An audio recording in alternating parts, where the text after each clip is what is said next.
İyi günler arkadaşlar. Kanalımıza hoş geldiniz. Bugün yine sizler için yepyeni videolarla karşınızdayım. İki başarılı oyuncularımız Elçin Sangu ve Barış Ardus'tan güzel paylaşımlarını sizler için hazırladık. Elçin Sangu, Sevdim Alabora, Yalancı ve Mumları, Kiralık Aşk, İyi Günde Kötü Günde bu dizilerde rol almış ve herkes tarafından çok beğenilmiştir.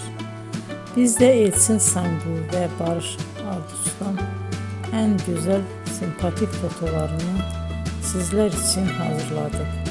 Bu karelerin devamını istiyorsanız emeğe saygı olarak kanalımıza abone olup yorum yazmayı unutmayın arkadaşlar. Teşekkür ederim.